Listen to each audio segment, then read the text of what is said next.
Bismillahirrahmanirrahim. Assalamualaikum warahmatullahi wabarakatuh.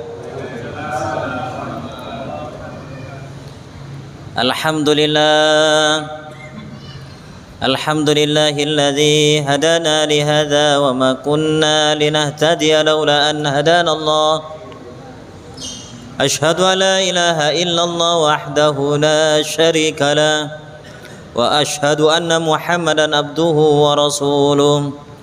Allahumma salli wa sallim wa barik ala sayyidina Muhammad wa ala alihi wa ashabihi ajma'in, amma ba'd. Hadirin bapak-bapak sedang jamaah salat maghrib dan isya insyaallah rahimakumullah.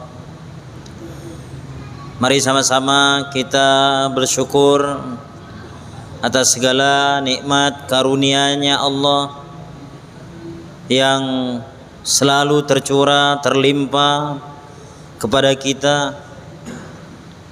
Allah Subhanahu wa taala tidak suruh, tidak perintahkan kita untuk hitung-hitung nikmat. Tapi Allah perintahkan kita untuk bersyukur atas segala nikmat yang Allah telah bagi kepada kita. Karena barokahnya syukur ini luar biasa. Dengan syukur Allah akan tambah itu nikmat. Terkadang tidak kelihatan nominal tambahnya, Pak. Tapi Allah Subhanahu wa taala bagi tambahannya itu bukan di nominal tambahan hartanya, tapi kesehatannya bertambah, hidup tenang, hidup bahagia, keluarga yang sakinah mawaddah warahmah, anak-anak yang soleh dan soleha, banyak tambahannya. Hanya saja kadang kita tidak terfikir ke arah situ. Tapi firman Allah sudah pasti tidak mungkin Allah Subhanahu wa taala menyelisihi daripada janjinya. Innallaha la yukhliful mi'ad.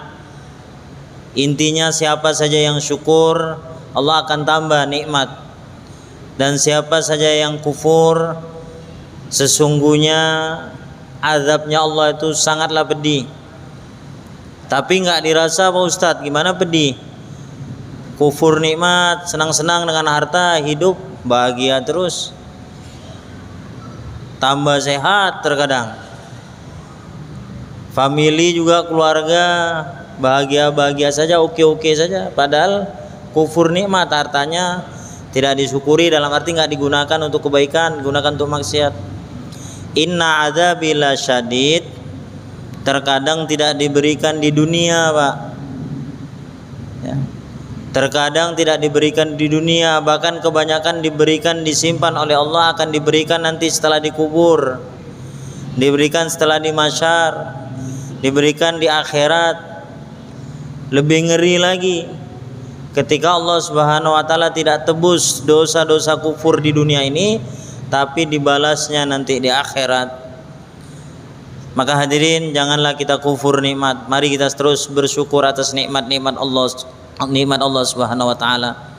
Salawat dan salam kita sanjungkan pada baginda Nabi Muhammad sallallahu alaihi wasallam yang telah banyak berkorban, berkasih, bersayang, berfikir untuk umat ini, berdoa tidak henti-hentinya supaya Islam tersebar ke seluruh alam, supaya agama bisa diamalkan di mana-mana pelosok. Maka hadirin, banyak-banyak kita salawat taslim kepada beliau dengan harapan nanti kita berjumpa dengan beliau di akhirat, satu payung, satu naungan. Bahkan dengan harapan baginda Nabi SAW tuntun kita sampai ke surganya Allah Subhanahu wa taala. Allahumma amin. Hadirin, kita lanjutkan ta'lim kita. Qala al-Imam Ahmad ibn Athaillah Sakandari, innama ja'alat darul akhirata mahallan. Hanyalah Allah Subhanahu wa taala menjadikan negeri akhirat mahalan. Mahal itu tempat, mahallan itu tempat, li jazaa'i ibadihil mu'minin, tempat untuk membalas hamba-hambanya Allah Subhanahu wa taala yang mukmin. Jadi maknanya darul akhirah di sini ini surga, Pak. Ya. Jadi akhirat bahkan sudah dimulai dari kubur. Ya. Awal daripada kenikmatan surga itu sudah diawali dari kubur, Pak. Begitu meninggal dunia dapat kenikmatan-kenikmatan. Jadi kata beliau, dunia ini Allah Subhanahu wa taala jadikan akhirat, negeri akhirat ini Allah Subhanahu wa taala jadikan balasan bagi orang-orang, bagi hamba-hambanya Allah yang mukmin. Kenapa? Li'anna hadhihi daro, karena sesungguhnya inilah negeri dunia, maksudnya la tasa'u ma yuridu ayyutiyahum, tidak luas. Ya, tidak luas untuk membalas apa-apa yang Allah kehendaki, tidak membalas untuk Allah bagi kepada hamba-hambanya yang soleh. Ini bukan tempatnya dunia nih, nggak luas, nggak cukup, Pak. Ya, tidak cukup. Contoh saja 2 rakaat sholat qobliyah subuh itu khairum minad dunya wa ma fiha, lebih baik daripada dunia dan seisinya. Ya, dunia dan seisinya, apa saja di atas dunia ini, benda apa saja, khairum minad dunya wa ma fiha. Ya, maka nggak cukup, Pak, dunia ini. Ini alasan yang pertama, kenapa nggak dibalas di dunia aja. Alasan yang pertama, negeri dunia ini nggak luas, nggak cukup untuk membalas daripada apa-apa yang Allah akan bagi kepada orang mukmin. Jadi balasannya di akhirat. Yang kedua, li'annahu ajalla aqdarahum an ayuzaziyahum fi darin la baqa alaha. Kata beliau, kenapa tidak dikasih di dunia balasan-balasan ini? Karena dunia ini bukan tempat yang kekal, Pak. La baqa alaha, tidak kekal di dunia ini. Jadi kalau dibalas tidak kekal.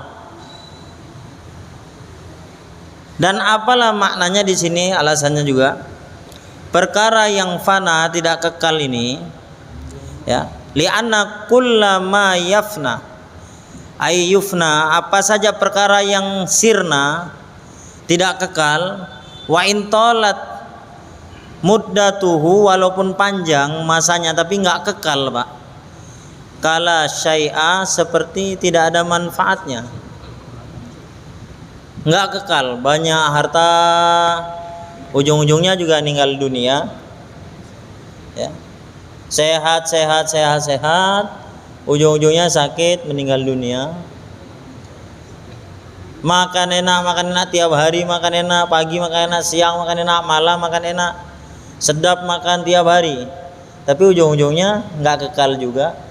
Jadi ya nggak begitu nikmat. Makanya kenikmatan yang sesungguhnya itu negeri akhirat. Sholat akan dibalas di akhirat, zikir akan dibalas di akhirat. Ya, inilah maknanya. Sehingga ada hadis-hadis, al yauma amal wala hisab. Hari ini hari amal saja, Pak. Kita pikir bisa sholat, bisa zikir, bisa ibadah, amal aja, kerja. Wala hisab, tidak ada balasannya, nggak ada gajinya, kasarnya itu. Wala hisab, nggak dihisab-hisab, nggak dihitung-hitung. Ya, al yauma amal saja. Wa godan, dan besok. Godan di sini setelah kehidupan dunia. Al hisabu wal amal, balasan tapi nggak bisa lagi amal. Maka siapa yang banyak ibadah, dia yang untung. Siapa yang banyak buat salah, dia yang rugi. Maka keuntungan yang sesungguhnya banyak di dunia ini, untung, Pak. Keuntungan itu banyak. Untung dagang, untung bisnis, untung apa saja. Tapi keuntungan itu kecil kalau kita lihat negeri akhirat, karena keuntungan itu sampai akhir hayat saja. Tapi ada keuntungan yang besar, yaitu takwa, iman. Ini siapa saja hamba Allah yang dia takwa, itu keuntungan yang besar. Kenapa? Untungnya bukan hanya di dunia, tapi sampai ke akhirat akan menjadikan dia senang terus. Hasil daripada takwa, hasil daripada iman, hasil daripada amal soleh, itu bukan hanya di dunia, bahkan di dunia ini hanya cipratan sedikit saja, tapi akhirat nanti keuntungan yang selama-lamanya. Sebaliknya kerugian di dunia ini juga banyak, kerugian dagang, kerugian bisnis, kerugian apa saja, kegagalan banyak. Tapi kegagalan di dunia ini cuma sampai akhir hayat, dia sedih, dia susah, dia stres, dia boring, ya, penat dia hidup, itu sampai akhir hayat saja. Tapi kerugian yang besar itu ketika seorang hamba bermaksiat kepada Allah dan tidak diampuni, sampai meninggal dunia kerugiannya merembet, Pak, selama-lamanya. Ya. Selama-lamanya, di akhirat akan menyesal, di kubur menyesal, di akhirat menyesal, ya. Maka bagaimana kita fikir, kita risau, kita doa, kita berusaha kita ini menjadi orang-orang yang faizin, orang-orang yang sukses, syukur-syukur sukses di dunia dan di akhirat. Tapi kalau tidak bisa di dunia, kita harus lebih usahakan kita sukses di akhirat. Beruntung nanti di kubur, bahagia di kubur, bahagia di mahsyar. Maka dunia ini bukan tempat balasan. Allah jadikan akhirat negeri mahallan li jaza'i ibadihil mu'min, tempat balasannya bagi hamba-hambanya Allah yang mukmin. Dunia ini bukan tempat balasan. Sebagaimana di dalam hadis akhirat itu, subhanallah, kalau kita baca hadis-hadis Nabi mengenai surga, ya, mengenai kenikmatan-kenikmatan kubur, dan itu pasti, memang akhirat itu pasti, Pak. Siapa yang nggak meninggal dunia sekarang, coba kalau kita bicara, ya. Siapa yang nggak meninggal dunia? Ya. Kita punya kakek kadang udah sebagian sudah meninggal, punya ayah sebagian ayah kita sudah meninggal. Sekarang kita suatu saat kita juga akan dikenang sama anak kita. Kata anak kita, dulu saya punya bapak almarhum sudah. Semua akan pergi, ya, semua akan pergi. Maka Nabi SAW bersabda, kama ja'a fil akhbar, sebagaimana datang di dalam satu hadis, di dalam kabar-kabar Nabi, inna mawdi'as sautin fil jannah khairun minad dunya wa ma fiha. Hadis-hadis seperti ini menggambarkan akhirat itu betul-betul mulia, Pak. Surga itu. Nabi bersabda, sesungguhnya mawdi'as sautin, tempat pecut, Pak, apa, cambuk, tempat cambuk, ya. Cambuk itu ada selontongannya biasa, cambuk buat kuda. Tempat, sungguh tempat daripada cambuk fil jannah, di surga, khairum minat dunya wa fiha, itu lebih baik daripada dunia dan seisinya. Itu baru cambuknya, Pak. Belum lagi bicara kenikmatannya, bicara bidadarinya, ya. Dalam hadis Tirmizi, kalau meludah, Pak, di atas lautan yang asin itu menjadi manis, itu wanita surga.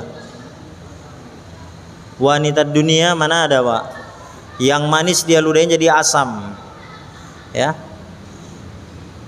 Yang manis dia ludahin jadi asam. Tapi di akhirat itu gambaran-gambaran surga Nabi ceritakan. Kenapa diceritakan dalam hadis-hadis mengenai pohon surga, sungai surga, min asalin musaffa, dari air madu, sungai susu, Masya Allah, sungai jahe, sungai macam-macam sungai yang jernih, taman-taman surga yang di bawahnya ada sungai-sungai yang mengalir, Pak, ya, sungai-sungai yang mengalir.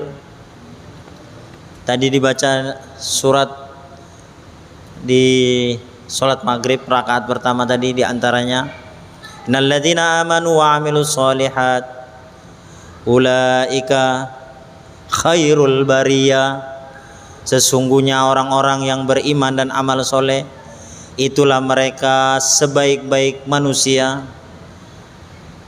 Allah Subhanahu wa taala akan balas dengan surga Adanin tajri min tahtihal anhar. Ada surga Aden namanya, ada sungai-sungai. Kita di dunia itu kan kalau kita naik ke puncak Pak, kita suka seronok, senang kita tengok tempat-tempat bawahnya ada sungai cantik kali ya. Sur kali kita lihat nih tempat, mantap, sedap, macam-macam. Itu di dunia Pak, asik. Itu belum ada apa-apanya. Ya. Di surga dijelaskan itu, diulang-ulang ayat itu. Ya. Dan disifati ujungnya kholidina fiha abada. Itu sifat yang sangat ajib. Selama-lamanya. Kalau kita di puncak nggak selama-lamanya. Tempat yang paling cantik ya di Bali di mana nggak selama-lamanya. Paling seminggu. Oke lah, penduduk situ juga nggak selama-lamanya dia. Selama hidup di dunia aja. Habis itu meninggal dunia juga. Di situ ditulis kholidina fiha abada, kekal, langgeng. Langgeng di dalamnya abadan, selama-lamanya. Masya Allah. Maka kita bersyukur Pak, nggak dibalas di dunia ini, bersyukur supaya nanti di akhirat yang hidup selama-lamanya ya kita banyak simpanan, ya sebenarnya banyak simpanan kenikmatan surga.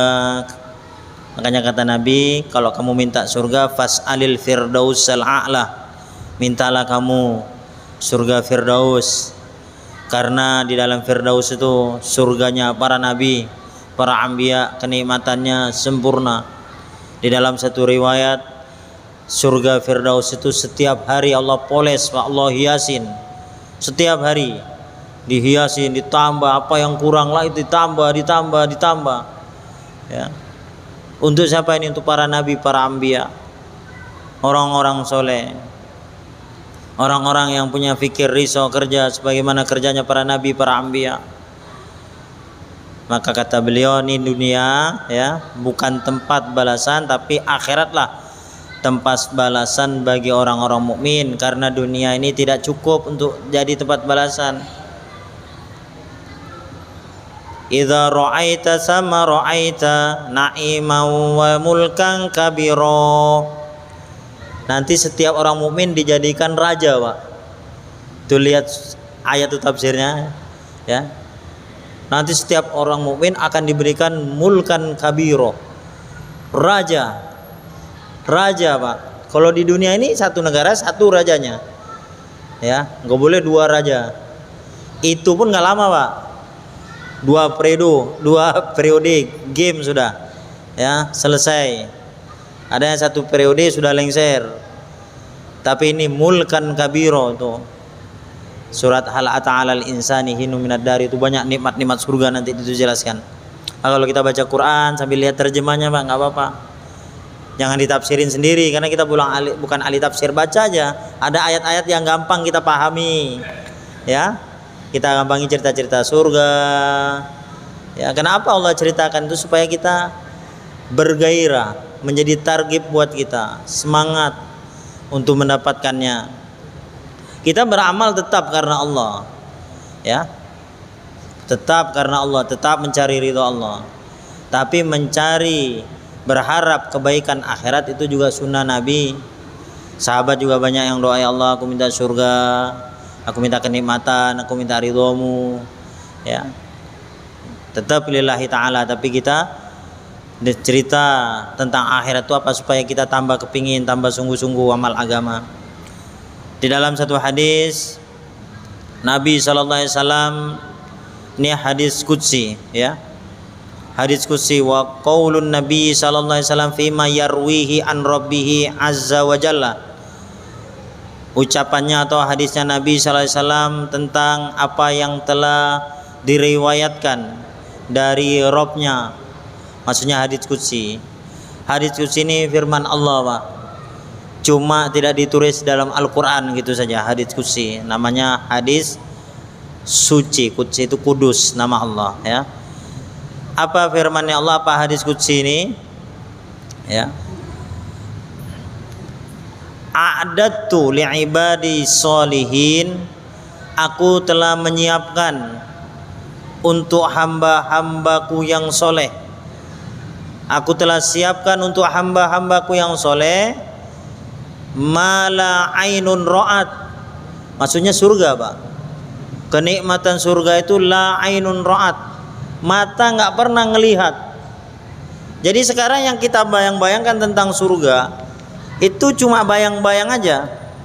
Kayak orang kayaknya ya, melalui Al-Qur'an kayaknya kayak apa ya? Seperti bayang, nggak sesungguhnya bayangan kita ini nggak kuat, Pak. Karena ini ada hadis la ainun ra'at, begitu masuk surga melihat benda surga itu memang mata nggak pernah ngelihat, saking cantiknya, saking bagusnya itu benda-benda. Ya, dijelaskan di dalam hadis Tirmizi, lumpurnya surga aja itu lumpurnya, Pak. Lumpurnya itu dari za'faron, dari misik, ya. Wangi, Pak. Buat kerikil-kerikil surga itu dari akik-akik mulia, benda batu-batu mulia.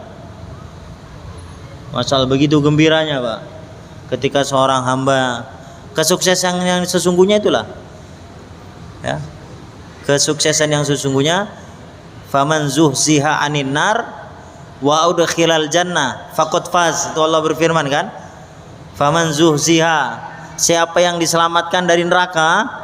Ini seorang hamba ini diselamatkan dari neraka, aslinya dia masuk neraka, diselamatkan, diangkat, kemudian dipindah rute, Pak, masuk surga. Faqad faz, maka ini orang yang sukses, ya, sukses yang sesungguhnya, ya, sukses yang sesungguhnya. Memang ngeri-ngeri sedap kalau kita cerita akhirat nih, Pak. Yang bicara pun ngeri juga. Sama-sama usaha kita, ya, sama-sama usaha, sama-sama berjuang bagaimana kita selamat. Sakaratul maut kita nikmat, masuk kubur kita nikmat, akhirat kita nikmat, ya. Ini yang kita harapkan. Jadi kenikmatan surga la ainun ra'at, mata itu nggak pernah lihat, nggak pernah menengok bagusnya itu. Wala udhunun sami'at, dan tidak pernah mendengar sama sekali bau benda-benda surga itu bersuara, gesekan pohon, angin tuh nikmat, nggak pernah dia dengar sama sekali. Kata Nabi, ya, dalam hadis qudsi, aku telah siapkan untuk hamba-hambaku kenikmatan surga yang mata-mata kita ini, mata siapapun nggak pernah ngelihat, saking cantiknya, Pak. Kemudian telinga ini nggak pernah mendengar. Bahkan di sini wala khatara ala qalbi basharin, nggak pernah kerentek tersirat di dalam hati pun ternyata seperti ini, ternyata bidadari seperti ini, ternyata seperti ini, itu nggak pernah. Masya Allah, ya. Begitulah. Jadi kita mudah-mudahan jadi ahli surga semua, Pak. Amin, ya. Ini harapan kita. Ini harapan kita selamat di dunia. Syukur-syukur memaksimalkan sekuat tenaga, sekuat usaha kita, doa, ibadah, takwa, bagaimana kita selamat di akhirat nanti. Karena kubur itu ya, kalau kita masuk kubur kelihatan aja ada patok dua, kaki sama kepala. Sebagian kubur satu patoknya, kepala saja, umumnya dua. Gundukan tanah biasa saja gitu, Pak. Tapi di dalamnya itu banyak peristiwa. Orang-orang yang takwa dia sudah dapat iliyin, nikmat-nikmat surga. Makanya waktu Nabi lewat kuburan, Nabi lewat dua kuburan, Nabi SAW bersabda, hadzani yu'adzabani, ini dua kubur lagi diazab nih, ya. Yang satu diazab karena nggak pernah jaga kebersihan, memperhatikan waktu buang air, Pak, ya. Jadi istinja itu wajib hukumnya, karena kalau kita nggak istinja kita bawa najis terus kita, ya. Wiridan, orang kadang wiridan di kampung-kampung itu, Pak, mau wiridan dia talilan, ada kenduri, dia pergi tuh nanti kebelet pipis, dia pipis bawa pokok kayu, ya, nggak istinja, padahal dia mau tahlilan tuh. Gimana tahlilannya mau diterima, ya? Tahlilannya bagus, baca doa, kirim doa buat ahli kubur, tapi kadang tidak diperhatikan istinjanya, padahal istinja itu wajib hukumnya dalam hukum fikih. Ya, kata Nabi ini kubur sedang diazab. Yang satu karena tidak memperhatikan urusan istinja, yang kedua karena namimah. Namimah tuh adu domba, Pak. Tapi bukan domba kaki empat yang diadu, manusia yang diadu. Itu bahasa Indonesia ya, begitu paham kita. Adu domba itu kita gara-gara kita orang berantem, Pak, berkelahi. Ya, berkelahi. Itu si A nyeritain kamu gini nih. Kita cerita sama si B gitu, si A gitu juga, itu si B begini nih. Oh iya betul. Nah, akhirnya dua orang ini berantem. Ya, itu termasuk azab kubur, ya, dosa.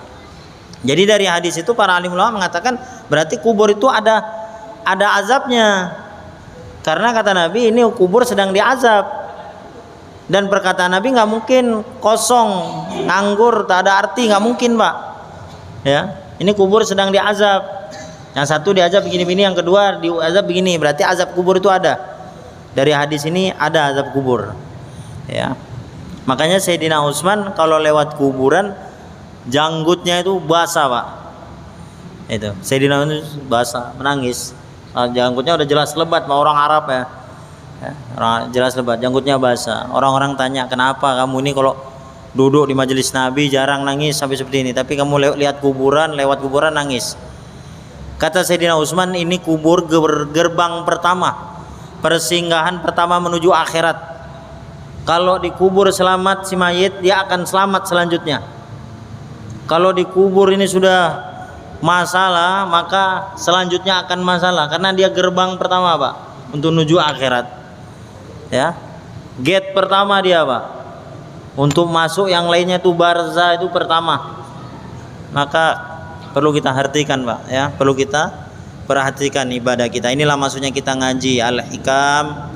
Hati kita bersihkan, diri kita bersihkan, ya, takwa kita tingkatkan, iman dan amal kita, ya, supaya kita ini menjadi hamba-hamba pilihan Allah, hamba-hamba yang dikasihi, disayangi di dunia dan di akhirat.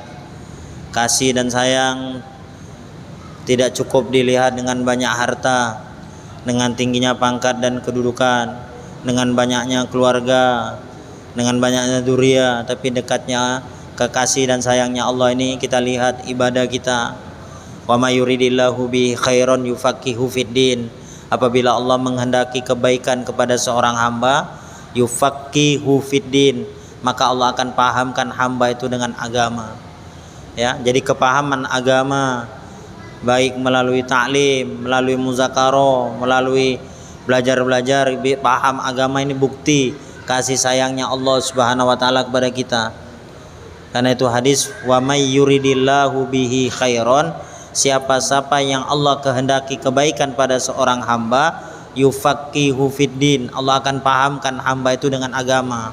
Bukan pakai bahasa aku akan bagi harta yang banyak, pangkat yang tinggi, enggak. Tapi siapa yang dia ini Allah kehendaki kebaikan pada seorang hamba, Allah pahamkan hamba tersebut dengan agama. Dalam hadis lain, idza ahabballahu 'abdan ista'malahu fiddin.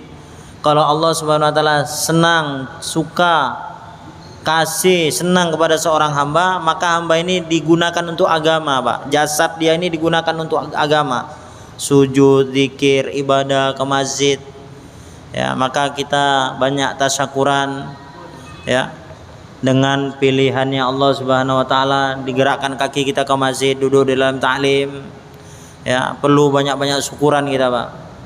Potong kambing, potong lembu, nggak apa-apa, nanti Idul Adha, ya, untuk syukuran kita kepada Allah Subhanahu wa taala dibagi nikmat yang banyak. Ada yang tanya, Pak? Silakan. Ya, Pak Haji Safri, Masya Allah, barokah.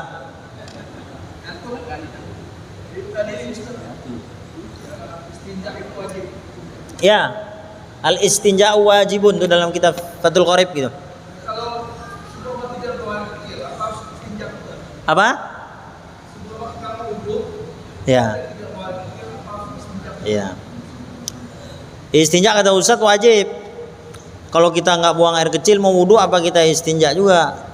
Nggak usah istinja, Pak, mubazir malahan, nggak boleh juga kita buang-buang air, ya. Jadi istinja ini setelah kita mengeluarkan air kecil ataupun air besar, wajib kita beristinja. Ya, kalau kita bahkan buang angin pun kita nggak disuruh istinja. Ya, jadi kalau kita mau wudhu terus kita terus bersih setiap menit, itu tidak ada perintah karena kita tidak ada istinja. Alhamdulillah negeri kita ini banyak air. Kalau itu nanti diterapkan di Arab susah air, Pak. Ya. Ya, bagus. Gimana? Ya, kalau tadi dia istinja, dia buang air nggak istinja, dia istinja dulu, Pak. Ya, bersihin dulu. Ya, bersihin dulu, ganti sarung, ganti celana, takutnya kena najis, baru dia wudhu sholat. Karena sholat itu diantaranya harus bersih badan, bersih pakaian. Tapi kalau kita yang nggak ada istinja, langsung aja wudhu. Ya, tidak masalah. Ada lagi yang tanya? Silakan. Jadi wajibnya itu ketika sudah buang air, ya, baik dengan air ataupun dengan batu. Ya, kadang nggak ada air, istinja lah dengan batu, dengan benda-benda keras. Tidak boleh dengan benda-benda dengan daun juga boleh, tidak boleh dengan daun-daun yang dimuliakan. Di dalam kitab fikih, apa ada Ustaz daun yang dimuliakan? Daun kangkung, daun bayam dimuliakan di sini maksudnya dimakan oleh manusia, jangan buat istinja. Ya. Jangan juga istinja dengan yang memudorotkan. Daun-daun yang gatal buat istinja pula, airnya mudorot, habis istinja kalang kabut nyari air dan sebagainya. Itu dibahas tuh masalah istinja, panjang ceritanya. Intinya harus istinja. Bapak lagi safar kemana, berhenti mobil, kebelet buang air, berhenti nggak, ya nggak apa-apa, di samping mobil enggak, tapi istinja lah, cari batu. Ya, jangan dengan tulang karena apa? Tulang itu makanan jin. Ya, nanti habis istinja diselentik pula sama jin, akhirnya mudorot, sakit lagi. Itu ada di kitab-kitab itu. Tulang itu nggak boleh buat istinja. Ya. Ada lagi, Pak? Silakan. Ya, silakan. Gimana? Ya. Apakah doa dari anak bisa meringankan azab kubur orang tua? Bisa. Ya, itu semua kembali kepada Allah. Qabuliat atau tidak qabuliatnya. Bahkan anak yang soleh itu ada hadis khusus, terpotong semua amalan manusia ketika meninggal, diantaranya al-waladu soleh yad'ulahu, anak yang soleh yang dia mendoakan orang tua. Ya, doa untuk orang tua, maka itu anak yang soleh itu terus, ya, menguntungkan orang tua itu anak yang soleh itu, Pak. Ya, anak baik, dia doa terus pada orang tua, jadi akan meringankan. Ya, dijauhkan dari azab kubur, diberikan nikmat. Ya, baik doa sendiri ataupun doa sama-sama. Doa untuk orang tua itu banyak hadis-hadisnya. Ya, jadi akan meringankan. Orang tua saya orang soleh, Pak Ustadz, tetap aja doakan, Pak. Ya, kalau orang tua kita baik, ahli sholat dan sebagainya, tetap aja kita doakan terus, jangan bosan-bosan kita. Apalagi orang-orang tua kita yang misalnya kurang soleh, harus lebih kencang lagi doakan. Kirim doa, kirim hadiah, ini hadiah, niatkan tuh orang tua, ini infak, niatkan orang tua supaya diringankan kesusahan-kesusahan di akhirat. Ini nggak apa-apa, itu warid dari hadis-hadis Nabi, ada cerita-cerita seperti itu. Banyak-banyak doa, Pak, ya, banyak-banyak amal dihadiahkan buat mereka. Ya, terus ada lagi tadi.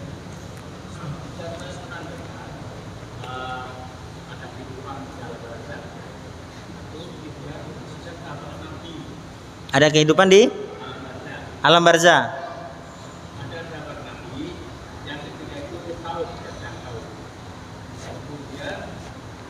Sahabat Nabi sedang puasa ya, saum.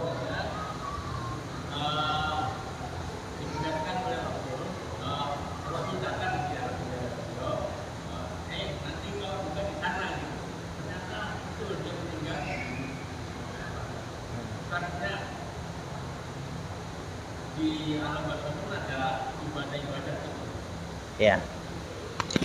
Di alam akhirat tidak ada ibadah, Pak. Ya, hanya menikmati hasil ibadah. Ada satu amalan ya yang nilainya ibadah, yaitu silaturahmi nanti di surga. Jadi surga itu setiap orang Allah akan bagi surga setiap orang mukmin. Itu kita bisa bersilaturahmi. Ya, itu amalan silaturahmi ini amalan yang sampai surga, Pak.